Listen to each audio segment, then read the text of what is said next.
जय श्री कृष्णा मित्रों। कहते हैं नसीब एक रहस्य है और ये रहस्य जब भगवान श्री कृष्ण के हाथ में हो तो फिर चिंता किस बात की। जो आपके नसीब में है वो आपको जरूर मिलेगा, चाहे वो देर से मिले, लेकिन वो टल नहीं सकता।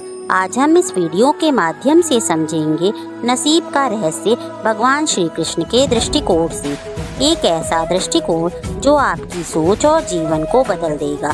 तो चलिए शुरू करते हैं आज की ये दिव्य यात्रा और इसी के साथ प्रेम से कहते चलिए राधे राधे।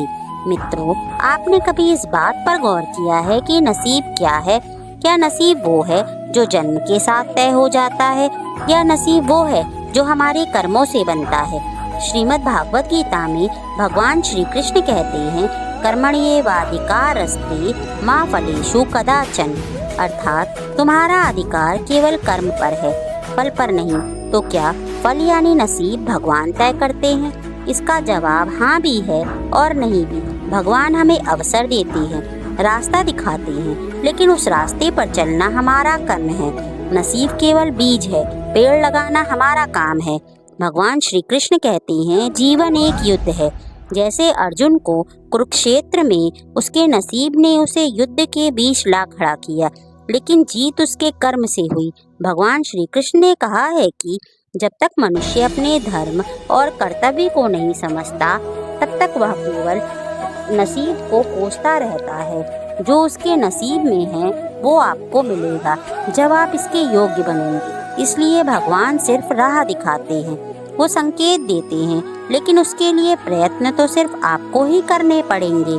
मित्रों, बहुत बार हम कहते हैं मैंने इतनी मेहनत की फिर भी वो चीज़ मुझे क्यों नहीं मिली? शायद वो चीज़ अभी आपके नसीब में नहीं थी, शायद वो चीज़ आपके भले के लिए नहीं थी, या फिर वो आपको एक सही समय पर मिलने वाली है। भगवान श्री कृष्ण कहते हैं कि जिसे तुम खो रहे हो समझते हो, शायद तुम्हारे जीवन का सबसे बड़ा आशीर्वाद है, क्योंकि ईश्वर वह नहीं देता जो आपको अच्छा लगता है, बल्कि वह देता है जो आपके लिए अच्छा होता है। धैर्य और श्रद्धा की भूमिका क्या होती है? धैर्य और श्रद्धा ये दो स्तंभ नसीब को स्वीकार करने और उस पर विश्वास करने के हैं। भगवान श्री कृष्ण ने कभी अर्जुन को ये नहीं कहा कि तुम्हारी जीत पक्की है, बल्कि ये कहा तुम्हारा कर्तव्य है युद्ध करना, बाकी मैं संभाल लूंगा। अगर नसीब में है तो वो चीज आपके द्वार पर दस्तक अवश्य देगी, लेकिन तब जब आप अंदर से तैयार होंगे। नसीब और कर्म ये दोनों एक ही सिक्के के दो पहलू हैं। अगर आप केवल नसीब पर बैठकर इंतजार करते रहेंगे तो जीवन ठहर जाएगा, लेकिन यदि आप कर्म करते रहोगे तो भगवान रास्ते खोलते रहेंगे। श्रीमद् भागवत गीता में कहा गया है कि अपने आप को ऊपर उठाओ, खुद को गिरने मत दो। यानी कर्म से आप नसीब को भी बदल सकते हैं। जो लिखा है वो मिटाया नहीं जा सकता, लेकिन उसका रूप, समय और तरीका बदला जा सकता है।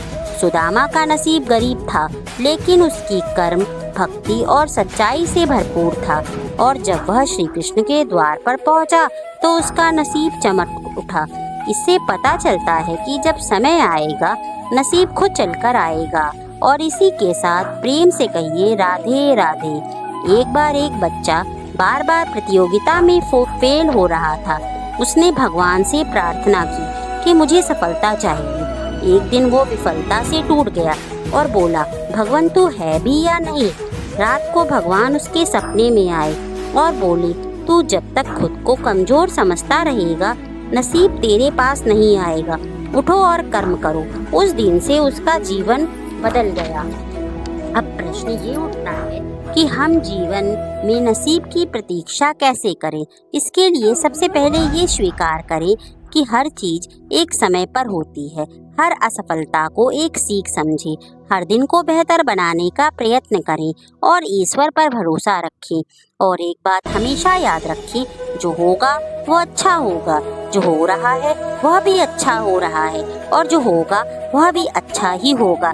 यही सोच नसीब को सौंदर्यपूर्ण बनाती है। जीवन सरल नहीं है, लेकिन भगवान ने हमें सरल सोच दी है।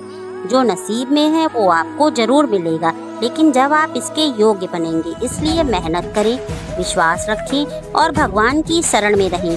मित्रों, अगर आपको वीडियो पसंद आए तो वीडियो को लाइक और भगवान श्री कृष्ण की कृपा से जुड़े रहने के लिए चैनल को सब्सक्राइब करें। और आप भी अगर नसीब पर भरोसा रखते हैं तो कमेंट में जय श्री कृष्णा जरूर लिखें।